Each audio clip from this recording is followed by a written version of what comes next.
Watergate, the scandal that destroyed President Nixon. The Moors murderers' grisly crimes. The abiding mystery of Jack the Ripper and O.J. Simpson's infamous life.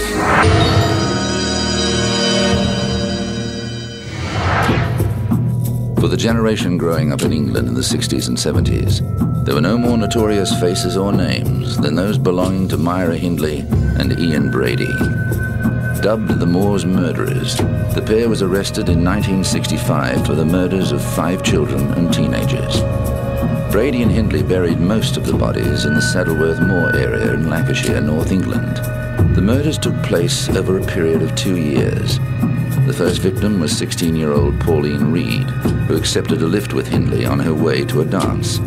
Hindley stopped the car on the moors and asked Reed to help her find a missing glove. While she was looking, Brady grabbed her, sexually assaulted her, and slit her throat. The next 2 murders were 12-year-old boys, John Kilbride and Keith Bennett, abducted 6 months apart with Hindley's connivance. Both were sexually assaulted, strangled, and buried on the moors. Kilbride's remains were uncovered 2 years later in 1965, but Bennett's body was never found. The final 2 victims, 10-year-old Leslie Ann Downey and 17-year-old Edward Evans, were killed in the house Hindley shared with her grandmother in Hattersley. Brady murdered Evans in front of Hindley's brother-in-law, David Smith, hoping to recruit him as an accomplice. But Smith went home horrified and alerted police. Brady and Hindley were described by the judge in their court case as 2 sadistic killers of the utmost depravity.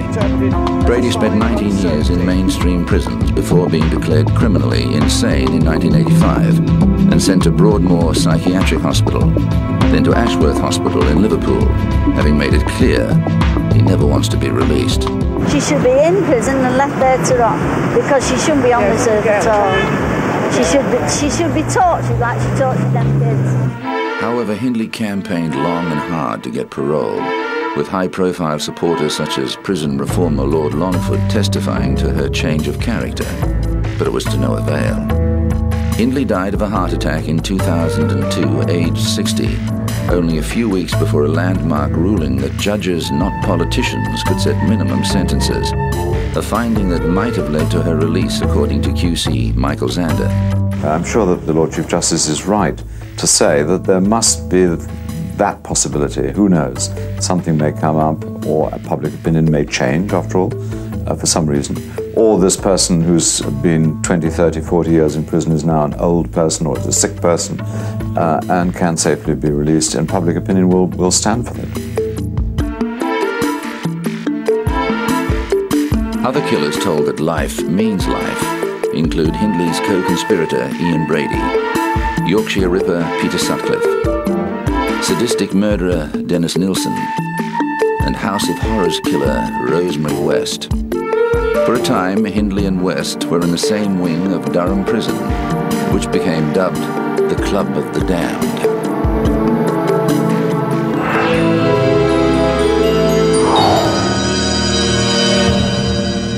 Richard Milhouse Nixon was a junior congressman from California when he uncovered crucial evidence in the Alger Hiss espionage case. The microfilm documents found buried in a pumpkin patch helped convict Hiss of perjury.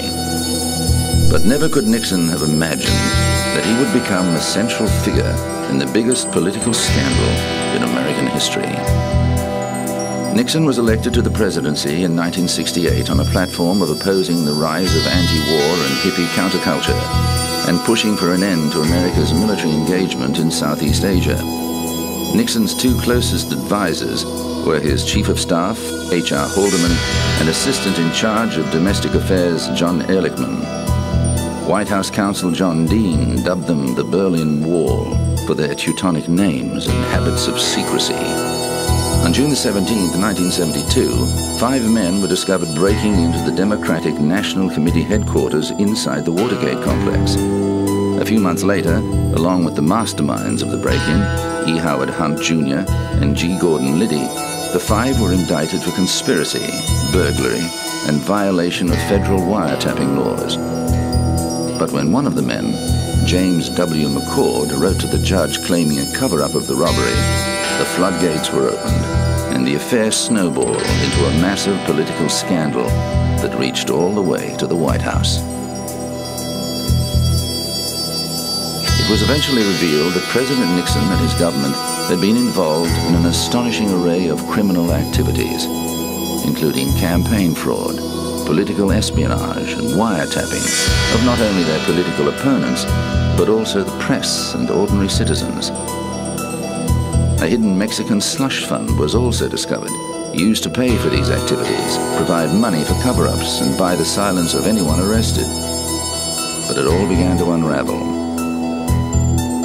In a Senate investigation, former staff members testified against President Nixon and his team.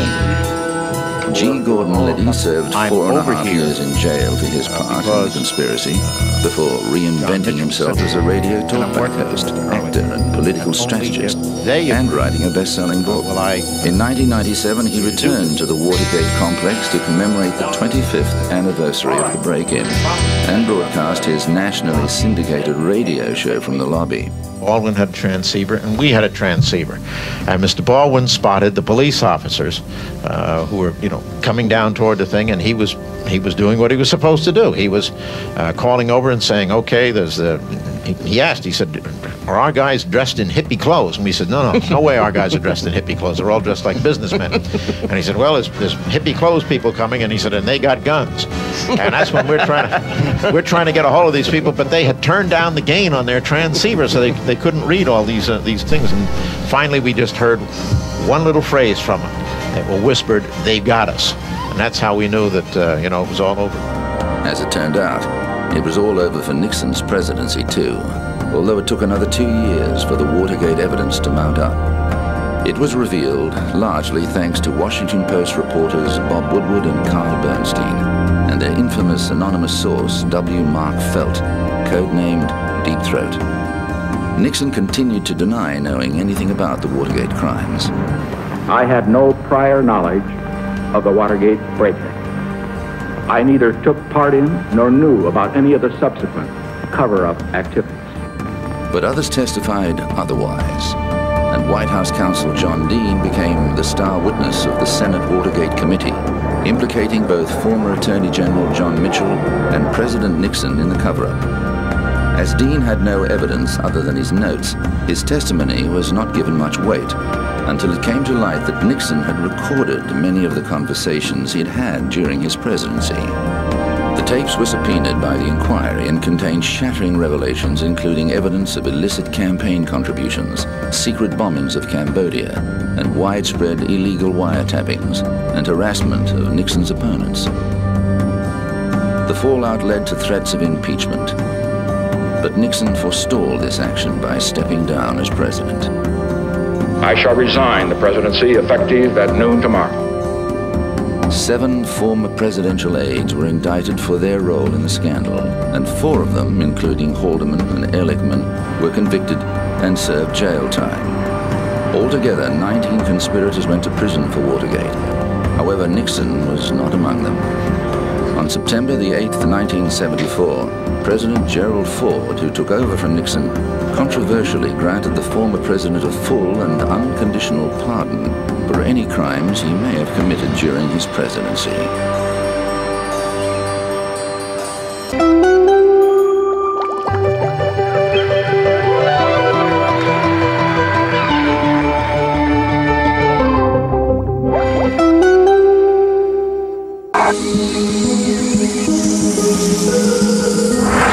Coming up, O.J. Simpson's infamous life.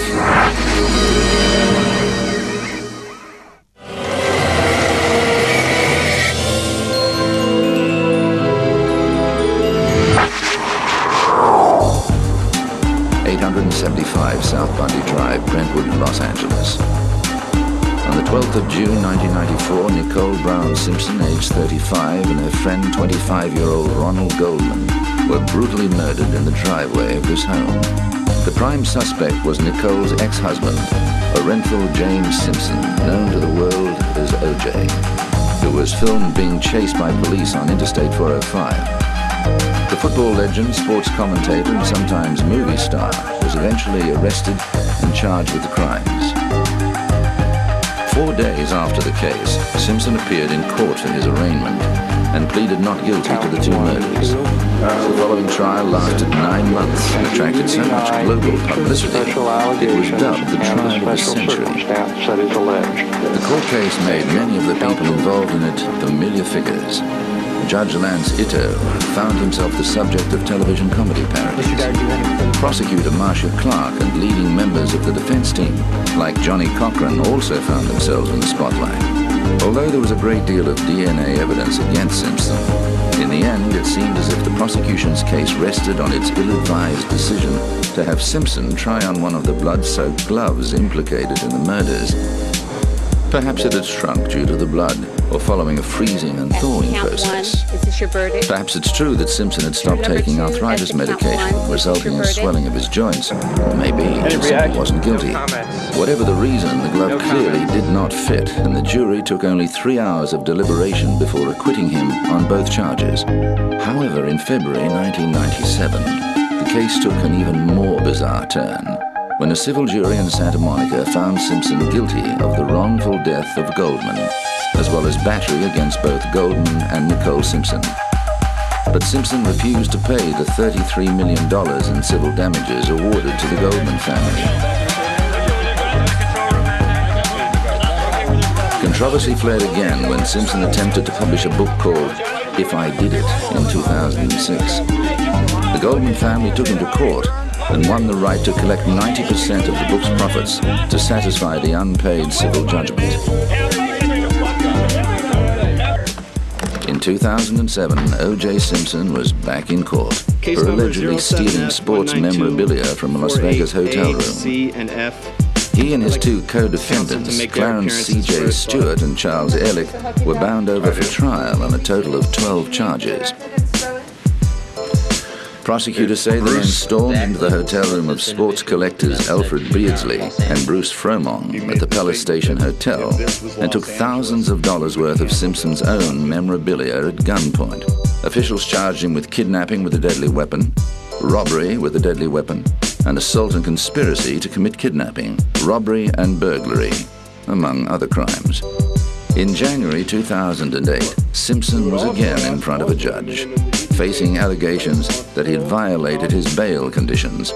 And when I tell you, Mr. Simpson, there are conditions and there are rules, let me make sure that you understand that if you violate those rules...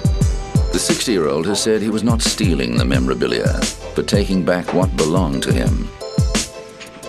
He remains free on bail of $250,000, but if convicted of the charges, he's facing the inside of a jail cell for the rest of his life.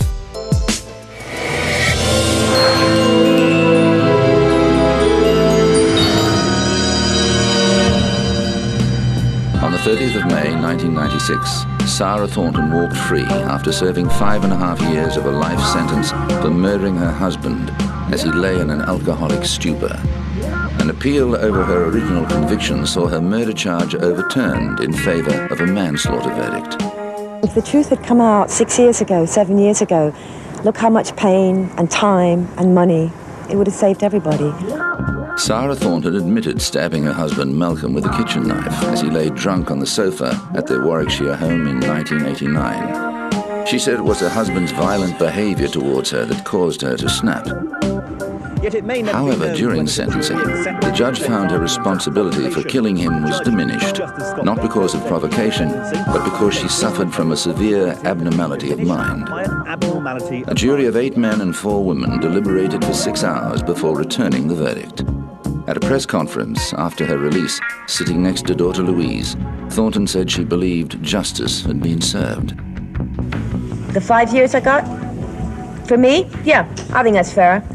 I'm not saying that every woman should be sent to prison, but for me it was fair. I took a life at the end of the day. But Malcolm Thornton's family was disappointed with the result. People get 15, 20 years for armed robbery. 5 years for taking someone's life. It's disgusting. While Sarah's walked free, it's not a total victory because she hasn't proved she was a battered wife. She's proved instead that she's got a severe personality disorder. Although there was much publicity about the use of provocation as a defense in Thornton's case, ultimately, it didn't set a legal precedent. This cannot set a precedent by itself. It is a trial by a judge and a jury at Oxford Crown Court. The precedents are set by higher courts, in the Court of Appeal, for example. Although Thornton celebrated her freedom, she said she was unable to forgive herself for causing her husband's death.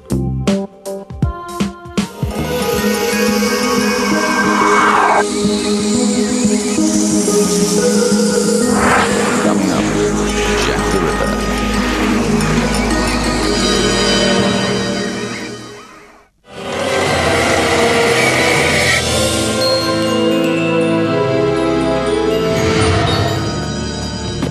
Does the name Bucks Row mean anything to you? How about the name of the person most commonly associated with it, Jack the Ripper?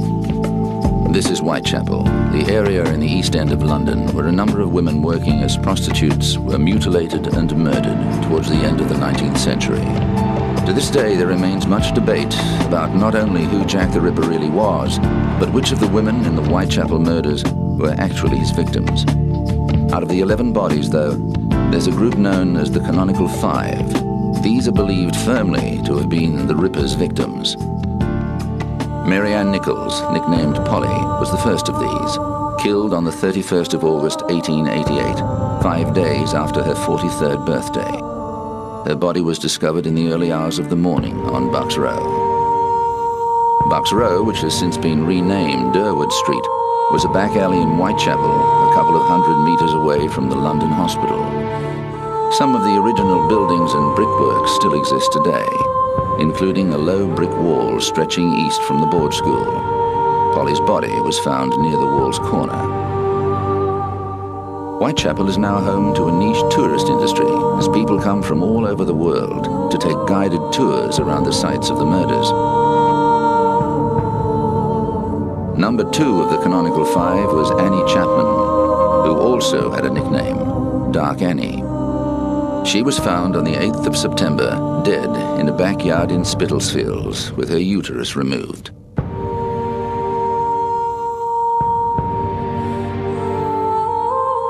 Throughout the police investigation, a huge number of letters were sent to the police. Most of them were declared hoaxes, but there were a handful that the police took more seriously. The first of these was the Dear Boss letter received on the 28th of September. It was the first time the serial killer signed himself Jack the Ripper, and also referred to clipping a lady's ears off, which rang alarm bells the very next day. The 30th of September 1888 became known as the double event because 2 women were found close together on the same day. Victim number 3 was Elizabeth Stride, also known as Long Liz. The Swedish-born 43-year-old was found in the early hours in Dutfield's Yard off Berner Street. Like Bucks Row, Berner Street was also renamed to play down the ghoulish connotations. Catherine Eddowes was a bit different. Her body was found outside Whitechapel in Mitre Square in the City of London. This was the furthest west of all the murders, and the fact that she was found on the same day as Elizabeth Stride has made some ripperologists, as those who study the case are called, claim her body as proof that there wasn't just one Ripper, but at least 2 killers at large at the same time. The Royal London Hospital on Whitechapel Road still has some crime scene drawings and plans of the Mitre Street murder. It was Eddowes' corpse that persuaded the police that the Dear Boss letter was probably genuine. As well as missing a uterus and a kidney, she was found with 1 ear severed.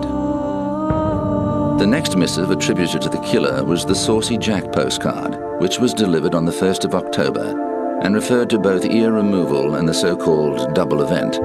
Journalists already knew those details, however, so the card could still have been a hoax. With such widespread publicity and reporting of the murders, citizens were understandably nervous, and one of them, George Lusk, led the Whitechapel Vigilance Committee to patrol the streets. It was to Lusk that the next letter was addressed. It is widely thought to be the most authentic epistle, largely because it arrived accompanied by a box containing half a human kidney. The writer made a gruesome claim about the other half. "I fried and ate it," the letter said. "It was very nice." The last of the Canonical Five was Mary Jane Kelly, nicknamed Ginger.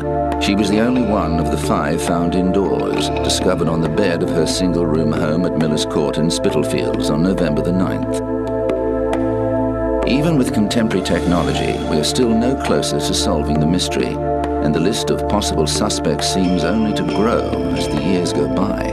The briefest survey will throw up at least 25 names of long-dead possibilities. The mystique behind the murderous mystery has grown over the years, and many people have devoted their lives to researching the case. And at London's police headquarters at Scotland Yard, a museum of crimes from the past contains a number of exhibits on the city's most famous unsolved crime.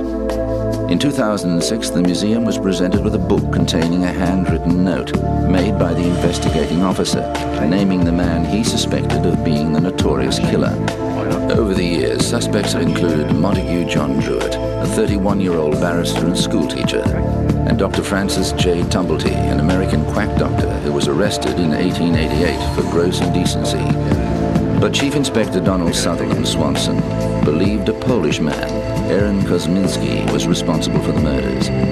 The book was handed to the museum by Swanson's great-grandson, Neville. It's by Sir Robert Anderson, who was my great-grandfather's boss at Scotland Yard, and this is one of his many memoirs called The Lighter Side of My Official Life, and he presented a copy to my great-grandfather as they'd worked closely together for many years, and my great-grandfather sat down and read it and made certain pencil annotations in parts where he thought he could add to the picture. And there's certain notations there which name who he thinks the killer was? Yes, at the very end of his penciled notes, he says Kosminski was the suspect. And how convinced are you that he knew that was the person? I'm convinced because he was in day-to-day, hour-to-hour control of the case. He saw every piece of paper, spoke to every witness, and he was completely convinced that this was the man. The name of Kosminski has been known for nearly 30 years. At the time of the murders, he was watched by police and later placed in a mental asylum. The murder stopped. The book is a welcome addition to the museum. Everything, the genuine items, all down at the National Archives, so we would have no more than anybody else. And so to have this one item in its uniqueness, we're very, very pleased to get it. But even a policeman's suspicions won't be enough to end the debate about who Jack the Ripper really was. There will always be speculation, there will always be people that have their own theory. You will never stop that.